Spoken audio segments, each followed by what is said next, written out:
أعوذ بالله من الشيطان الرجيم. بسم الله الحمد لله والصلاة والسلام على رسول الله وعلى آله وصحبه أجمعين. Ang papuri kay Allah subhanahu wa ta'ala, ang siyang tunay at tanging nag-iisang Diyos.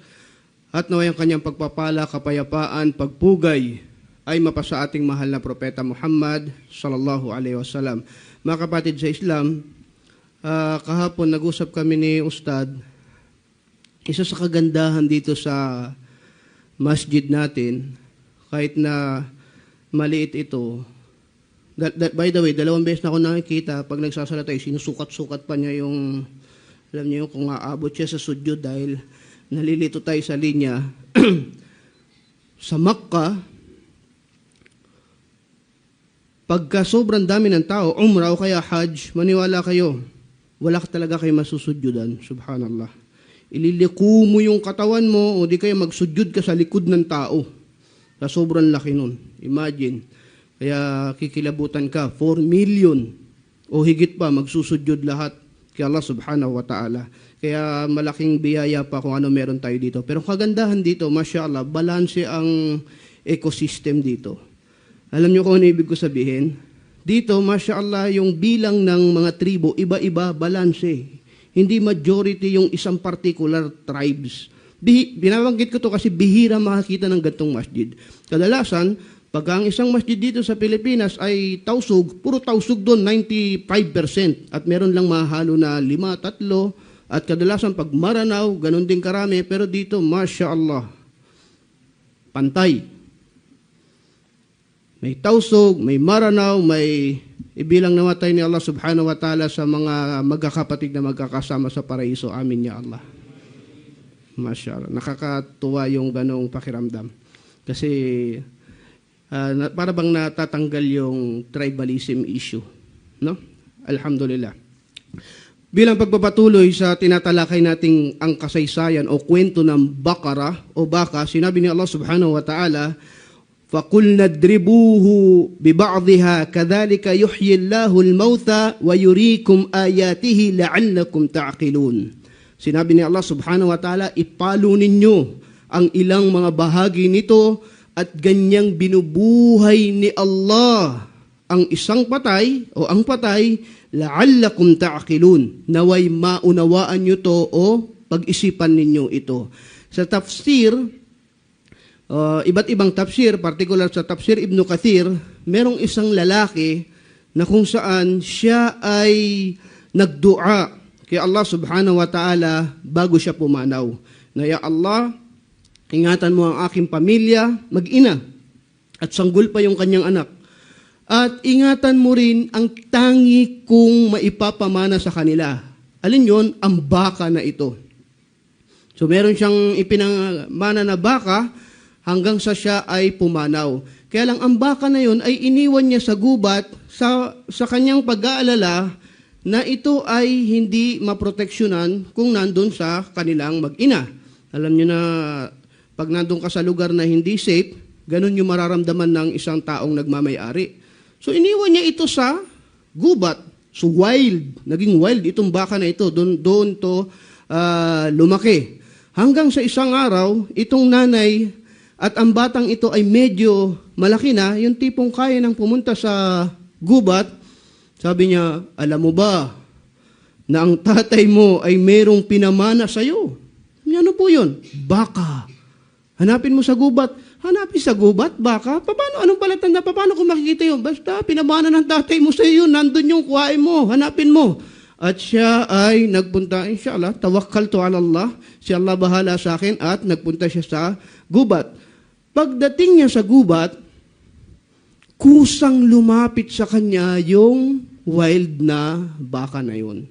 Samantalang buong panahon, nandun yun, naging mailap sa tao. Subhanallah, nakita nyo?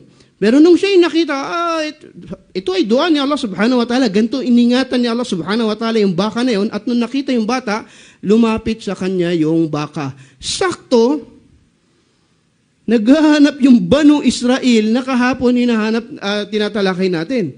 Sabi niya, ayun yung baka, eksaktong-eksakto. Natatandaan niyo yung description? Yung kanyang edad, hindi masyado bata, hindi masyado matanda. Yung kulay, maliwanag na dilaw, tasurun na dirin, masaya pag tinignan. Ayan nga yun. At wild yun. Hindi pa yung nagamit sa pananim, hindi na yung gamit sa pagsasaka. Eksaktong-eksakto. Ito yung baka na hinahanap natin, pagmamayari ng bata. Sabi niya, bibili namin yan, kailangan namin yan para malutas yung kaso. Magkano ibenta mo? Sabi niya, ngayon ko nga lang ito nakita, hindi pwede. Sasabihin ko muna sa nanay ko. Hanggang nagkaroon ng maraming negosasyon, nabenta niya yon, pumayag siya sa napakalaking halaga. Sapat para yumaman silang mag-ina. Dua yun nung kanyang tatay. Malaking pera at pinahirap nila kasi. Shaddadu fashaddadallahu alayhim. Pinahirap nila, ginawang komplikado. In the first place, kung sinabing magkatay kayo ng baka, kumuha sila ng kung anong baka doon, ay nagawa na sana nila. Pero hindi ganun ang ginawa nila. Nagtanong sila, anong kulay, anong edad, saan ginagamit, may kapintasan, kung ano bang lahat ng description tinanong nila hanggang sa naging mahirap sa kanila yung pagkahanap doon sa baka at ang nagmamay-ari ay ang bata na yun, na yumaman, yun pala ang iniwang ari-arian ng kanyang ama. Masya Allah. Hindi pa dyan natatapos yung kwento. Kinatay na nila, fadabahuha, wa ma kadu yaf'alun. At nakatay na nila. Ad-dhabh, katay, Maari din yun pag-aalay noong unang panahon. Maski ngayon, pag tayo ay nagkakatay, yun ay form ng kurban. Yung parang alay at maging malapit ka kay Allah subhanahu wa ta'ala. Na kinwestiyon nila na walang kaugnayan dun sa murder case. Okay? Padabahuha at nakatay nila pagkalipas ng napakahirap na proseso. At sinabi ni Allah subhanahu wa ta'ala, fakulna, at sinabi namin, idrubuha biba'diha. Nung makuha niyo yung laman, ipalo niyo dun sa labi, dun sa namatay. At pagkapalo nila dun sa namatay, nabuhay yung patay na yon at tinuro niya kung sino ang pumatay sa kanya. Kadhalika yuhyillahu al-mauta. Ganyan bumubuhay si Allah subhanahu wa ta'ala ng patay.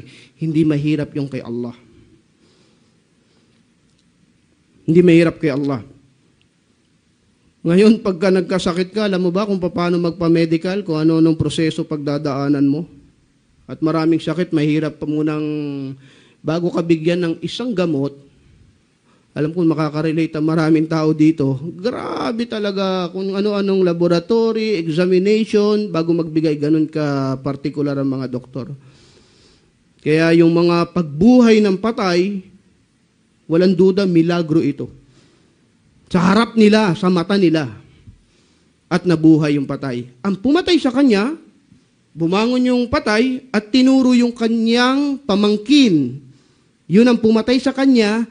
Dahil ayon sa tafsir, gustong makuha kaagad ang mana. Dahil yung matandang yun, walang anak, walang sosyeyong pwedeng pagbagsakan ng kayamanan.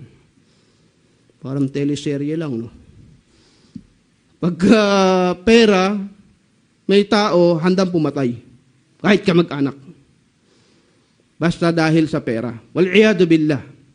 At ito ang sinabi ni Allah subhanahu wa ta'ala, فَقُلْنَا اضْرِبُوهُ بِبَعْضِهَا كَذَلِكَ يُحْيِي اللَّهُ الْمَوْتَ وَيُرِيكُمْ آيَاتِهِ لَعَلَّكُمْ تَعْقِلُونَ. Yung aral doon, binuhay ni Allah subhanahu wa ta'ala dahil dyan, nagpakita si Allah subhanahu wa ta'ala ng aya, ng sign, لَعَلَّكُمْ تَعْقِلُونَ. Matuto kayo, unawain nyo kung anong ibig sabihin ni Allah subhanahu wa ta'ala dyan. Pero nung nangyari kasunod, sabi ni Allah subhanahu wa ta'ala, ثُمَّ كَسَتْ قُلُوبُكُمْ مِنْ بَعْدِ ذَلِكَ فَهِيَ كَالْحِجَارَةِ أَوْ أَشَدُّ قَسْوَةً. At pagkatapos niyong makita yan, paglipas ulit ng ilang panahon, ay naging matigas ulit ang puso mo. Katulad ng bato, o asyaddu kaswa, o di kaya mas matigas pa sa bato. Ay yung o doon, o di kaya, hindi o di kaya yun. Sa tafsir yun, bagkos.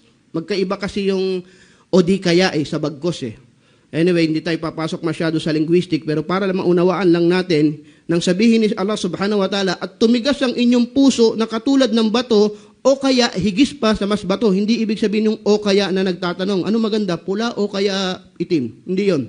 Ang ibig sabihin dito ni Allah subhanahu wa ta'ala, bagkos sa pagkakataon nito. At tumigas ang puso nyo katulad ng bato, bagkos mas matindi pa sa bato. Alinaw, no? So yun ang ibig sabihin ni Allah subhanahu wa ta'ala. Tumigas ang puso nyo. Pagkatapos nyong makita, supposed to be, pag may nangyari sa buhay mo, o may nakakita ka ng sign ni Allah, magiging matuwid ka na, di ba? Tama ba ako? Hindi. Pero dito sa pagkakataon nito, pinakita niya naman ni Allah subhanahu wa ta'ala sa kanila ang isang milagro, supposed to be, magiging matuwid na kayo. Pero hindi, tumigas pa rin ang puso nyo. Tingnan niyo ang Quran.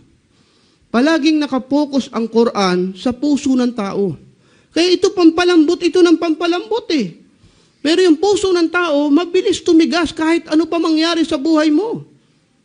May pagkakataon, may nagkasakit, may namatay, may nasunugan, may kung ano ng trahedya, lumalambot yung puso mo Kaunti lang panahon. Pero paglipas nun, titigas ulit na parang walang nangyari. Wal'iyadu billah. Ganyan ang tao. Pabalik. Naalala ko lang, pag panahon ng Hajj, nung panahon ng Salaf, nung unang panahon, dahil sa dami ng masyado nilang kinakatay na hayop, di ba pag nagkukurban tayo pag panahon ng Hajj, tupa, katay, at yung isang, ang tawag doon, yung butch, ano ba tawag doon sa palengke, tagakatay? Matadero. Yung katay ng katay, pag kumatay ka daw ng 100, 200 tupa o kambing, 300, parang easy na lang sa'yo pumatay eh. Subukan mo kumatay, isang manok. Yung iba nga, makapatay lang ng ipis, natatakot na eh.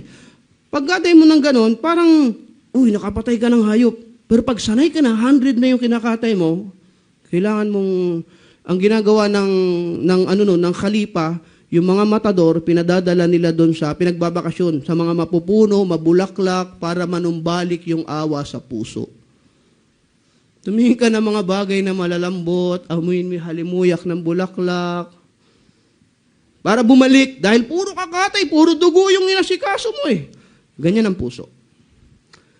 Ang tinutukoy dito ni Allah subhanahu wa ta'ala, Banu Israel, ang dami nyo nang nakitang milagro. Hinati na yung dagat para sa inyo. Doon pa lang kay Firaun, nakita na ninyo kapangyarihan ni Allah. Hanggang ngayon, sa harap nyo, binuhay yung patay. Pero balik na naman kayo sa pagsuway sa inyong Panginoon, wal-iyadu billah. Yun ang malaking mensahe dito at naway kapulutan natin ito ng aral. Lastly, kahapon kasi tinalakay natin ang tungkol sa katigasan ng ulo ng Banu Israel. Anong kulay? Tatandaan nyo, sa baka. O paano sila naging makulit, quote-unquote. Merong nag-message at nagtanong, biyayaan nawa siya ni Allah subhanahu wa ta'ala at makakuha tayo ng aral sa kanyang mapagtanong na kaisip. Sabi niya, Ustad, question ko po, may pamamaraan po ba sa Islam kapag magtatanong? Tulad sa kwento na tinalakay niyo po, paano natin ito marelelate sa mga tulad namin na nagsasaliksik pa lang ng kaalaman at marami kaming katanungan o doubt. Sana po nakuha niyo ang aking tanong. Jazakallahu khairan. So, tingnan niyo yung puso Tumalakay tayo ng matigas ang ulo, yung palatanong ng palatanong. At siya palatanong din, so naisip niya yung sarili niya, baka katulad ako ng Bani Israel minsan pag nagtatanong ako nakuha niyo yung kanyang damdamin? Una, pakinggan nyo to. Sabi na Rasulullah sallallahu alaihi wasallam, man salaka tarikan yaltamizu fihi ilman sahalallahu lahu bihi tarikan ilal jannah. Kung sino man ika ang tumahak sa landas na siya ay makakakuha ng kaalaman, pinadadali sa kanya ni Allah ang daanan papunta sa paraiso. Hadis ng Rasulullah sallallahu alaihi wasallam. Ito yung talibul ilm. By the way, yung talibul ilm, tinatranslate natin sa wika natin sa Tagalog na nagsasaliksik ng kaalaman. Narinig nyo na yun? Nagsasaliksik ng kaalaman? Taas kamay kung familiar kayo doon. Nagsasaliksik ng kaalaman. Wrong translation yun. Kasi talib Yung talib, humihingi lang yun. Talaba. Hindi nagsasaliksik. Yung nagsasaliksik, hinahanap ng mabuti dahil mahirap makita. Ang kaalaman, wag natin pahirapin dahil available na dyan. Kaya pag sinabi mo, magsaliksik ka ng kaalaman, parang naisip ng tao, saan ko halukayin yun? Saan ko hanapin yun? Hindi, humingi ka lang dahil nariyan yung kaalaman. Kung nakuha natin yung punto. Ngayon, pinapayuhan ko ang lahat, maging mapagtanong sa iyong reliyon para mas lalo mong masamba si Allah. Okay? So nagtatanong siya, sige, kung ang layunin mo sa pagtatanong ay para mas lalong masamba si Allah, yun ang ituloy mo. Pero maraming uri ang nagtatanong Hindi lang lahat ng nagtatanong gustong matuto. May nagtatanong, yan ang una, gusto matuto. Pero may nagtatanong din na gusto magturo. Katulad ni Allah, pag nagtanong siya, Al-Qari'ah, wa ma adraka mal-Qari'ah. Tinatanong tayo ni Allah subhanahu wa ta'ala, alam nyo ba ang Qari'ah? At bibigay niya ang paliwanag. Meron din nagtatanong na gusto lang magdahilan. Pag sinabi mo, halimbawa, pumunta ka sa palengke, saan ba yung palengke?